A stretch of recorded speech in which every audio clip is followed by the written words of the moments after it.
Hello Capricorn friends, I'm Annie Botticelli and welcome to my Capricorn July 2024 Astrology Horoscope Forecast. This is for you if Capricorn is your sun sign, your moon sign, your rising sign, or any other Cap placement you have. What I'm going to talk about here is part of your astrological picture. And if you're a very late degree Capricorn friend like me, I have my moon there, then I suggest you additionally listen to my Aquarius report, as you very late degree friends will benefit from both readings. Well, we've got lots of things to discuss this month. As usual, I'm going to go through and I'm going to give you some important aspects to take note of, some specific things in water and earth energies that will light up your Cap placements. And the biggest thing that we have to talk about is this rare blue moon in your sign. So we'll get into that as well. So let's just start from the beginning. A couple of things as an overview. There's a ton of Cancer energy this month, so this is going to be very much an emotional month. It doesn't have to be a bad month. This energy does oppose Capricorn, so there is going to be this push and pull, and it does light up yourself versus others' houses, polarity houses, which means that you're going to be very busy with your own projects. Other people will need you, and you'll probably combine with people in a lot of wonderful ways. The Cancer elements are going to bring you back to a place that feels like home, or bringing people to see you, or making you very focused on your house, housing, home, family, or your inner world. This is a really great time for retreat and quiet and relaxation.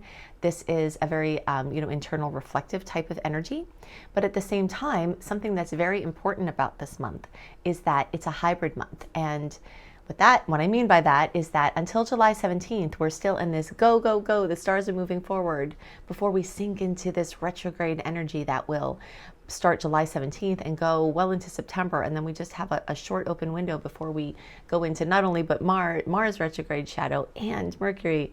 So you have to take full advantage of getting things done, getting things completed, getting important things finished, and launches. I'm going to give you a few amazing dates for doing important things. So if you have to do ground something in, a launch, a big plan, this is the first half of the month is definitely the time. The second half of the month, it's not like you can't do anything. It's just the retrograde energies make it a little bit more difficult to schedule. Plans that were made will be called into question. The fogginess, the murkiness, sort of the feeling of uncertainty and like you can't plan too far ahead, that's going to start to take over as the month goes on. So now that you know that, you can dictate your activities to align with those types of things. It's also very important to know that this is the last month, July, before we get into eclipse season again. So the Aries Libra eclipse cycle is particularly potent and challenged for Capricorns because it makes difficult angles. And so in the spring, this last spring or fall for you all down under, there was a lot of change, a lot of challenges, a lot of feeling like your fingers stuck in an electric socket, and that is going to come back again. August, September, October is going to be lit up with eclipse energy, but now in July we've got just again like that matches the water energy, just kind of like a piece to things. As the month progresses, not only do we go into retrograde, but those Cancer energies move into Leo, and those Leo energies are different. They're zesty, they're fun-oriented, they're creative, and they highlight romance and children and just an active state of self-expression. Now for Capricorns, the Leo placements will actually make a challenged aspect, and they move through your 8th house. And the 8th house is the area of deep, intimate connections with money. So inheritances, sweepstakes, winnings, getting capital loans or debt and credit, and also the unseen realm of mystery. So, we've got this flow with the month where there are some very active energies in the beginning because of the open stars, but then we have the Cancer kind of chill energies at the same time. And then at the end of the month, the second half, when the Leo energies start to activate things, now we're kind of in the murkiness of the retrograde, and that's flooding your 8th house of deep, quiet mystery searching within yourself, and or even a good mystery show or something like that. So this is just kind of just like a weird month. It's just a hybrid month in many different ways, and you will see those currents weaving in. So be the spider at the beginning of the month who is weaving webs all over the place, and be the spider who hangs out in your web and waits for things to come to you in the second half, meaning don't conjure, okay? And that will help you be aligned. All right, so now let's talk about some really beautiful aspects. The aspects I'm going to discuss, I'm actually going to add a segment in at the end that will give you visuals about what I discussed for those of you who are interested in that. And, you know, this way it will be there for you, but it won't be till the end in case you don't want to see them. So the first, I'm just going to go in order of dates. The first thing of note is that on July 2nd, and really the days around July 2nd, Venus is coming into a beautiful configuration with Saturn, okay? So this is happening, well, I'll get into that after.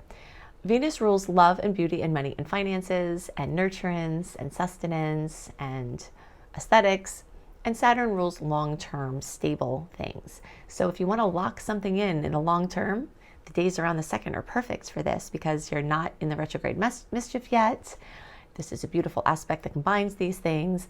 And then specifically for Capricorn, Cancer energies are lighting up your house of relationships. So if you have to merge with someone on something, if you have to make a choice, engagements, weddings, big, important things with your partner or a work partner or, just another person, this, is really highlighting important decisions that will probably involve other people. And Saturn is in the 3rd house, so this can have something to do even with making a big purchase, like a device purchase, computer, a vehicle, a boat, whatever your situation is. There's something having to do with mobility, there's something having to do with money, and it's a positive, a very positive flow. This can also be really great if you're trying to anchor in what would be called like a 3rd house project, like writing or speaking or editing, or a book launch or a course launch, publishing of any kind, something that involves communication. That is a really great time for that. Okay, so when I say the days around, I say give at least, 4 or 5 days. So the end of June into like July 5th or 6th, this is very strong.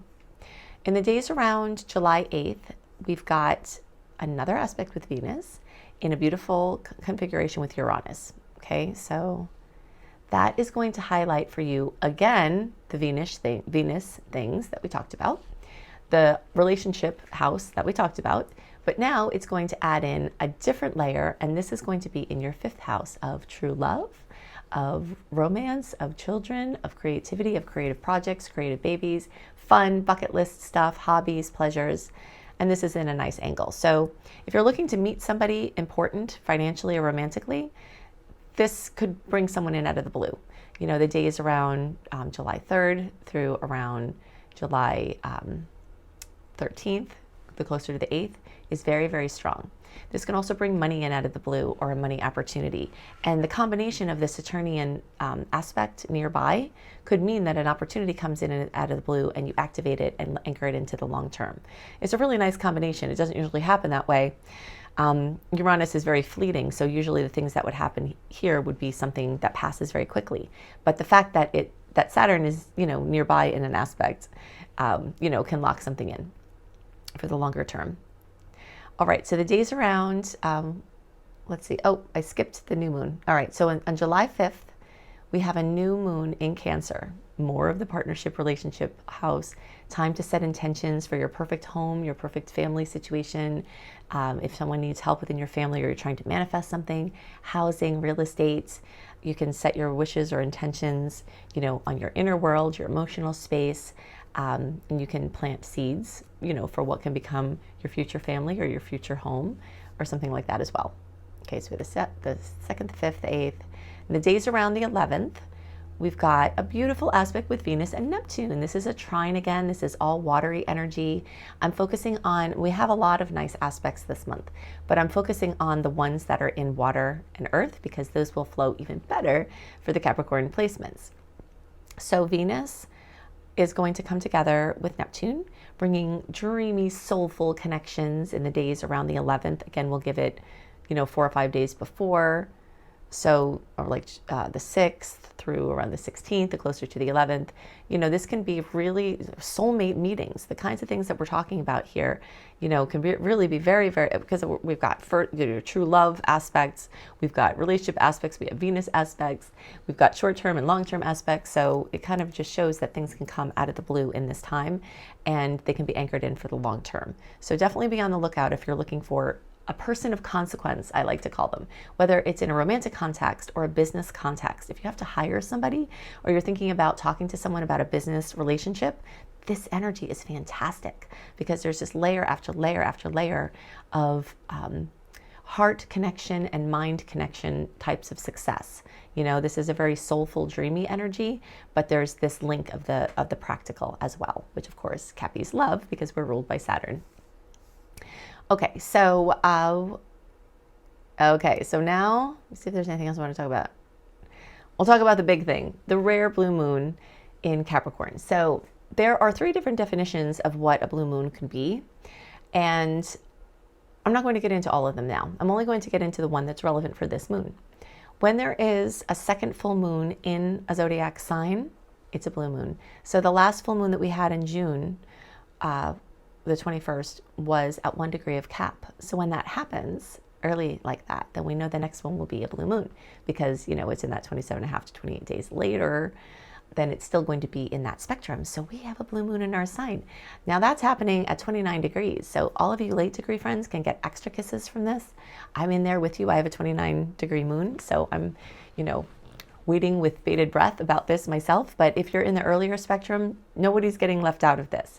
This is a time when fullness, completion, fruition, possibly drama, possibly elucidation, something coming from the unknown space into the known space. This can be a giant work culmination. This can be something that goes on with a father or a father figure. Or authority figure, or you as an authority figure, or you as a parent. And this is a fantastic time to bring something out that needs to come out. Now, while we're kind of getting into the retrograde energies, so for that reason, I don't like it as much for an intentional first launch of a big thing that has never been launched before, and it's the only thing like it. But it's really good for things like a launch of a promo, a launch of something short-term, something cyclical or seasonal that you do, something that needs some boom, but is kind of periodic and not just like the big one thing that you've been saving for your whole life or whatever. But it's not too deep into the retrograde energy that it's still usable for a variety of things. So this is a really big deal. So the saying, once in a blue moon, of course, it doesn't happen as often. It happens once in a 13 moon cycle, and and it doesn't, and then it happening in our sign, that's a lot more rare. So, take advantage of this if you have to do something important, if you want to bring something to light, meditation practices, anything that could possibly, bring something from a hidden place. Like if you're looking for information because you're trying to solve a problem, you could, connect in with that. You can connect with your subconscious mind. This will happen in the first house for Capricorn. So this can also result in fame or being known, or something with your reputation or your identity, or something that has to do with being seen or being noticed or being acknowledged. So, in that regard, it really is nice if there's something, that you have to do, that you can time with it, because it just locks this brilliant blue moon, once in a blue moon energy into whatever the project is. Okay, so let me see. I think we talked about all that stuff. All right, so I've given you some dates. There are so many more dates. We've got several clashes with Pluto, bringing power struggles. We've got a bunch of other fiery, beautiful aspects, and all kinds of things to know. But you can find those at anniehelpsyou.com. Put your name and email address in. When you get the welcome letter, click on the archive link and put in July 2024 astrology, and you'll get my full write-up of all of the rest of the aspects of note and all kinds of other things. Now, if you want to see the visuals, if you don't want to see the visuals, then you can sign off now. We'll see you next month. If you want to see the visuals, then I'm going to pop on and show you those now. Okay, so let's take a quick peek at the things that I talked about. First of all, here is all of that Cancer energy making an opposition to the Cap energies, push and pull, me and we sector. Energies are connecting in with these outer planets and these inner planets, highlighting the third house of communication, mobility, writing projects, etc. The 7th house is a house of relationships, so it's full not only of movement, but also of mathematical connections. Then we've got the new moon also there in Cancer. It will be at 5 degrees on the 5th. And then we've got the big blue moon, 29 degrees of Cap on the 21st. And that will be in the 1st house of recognition and people seeing you in your physical body and your identity and all of that there. If you want to have more dates, because there are so many more things going on that I can cover in one report, go to anniehelpsyou.com, put your name and email address there, click receive. You'll get a welcome letter, could go to spam, but you'll find it.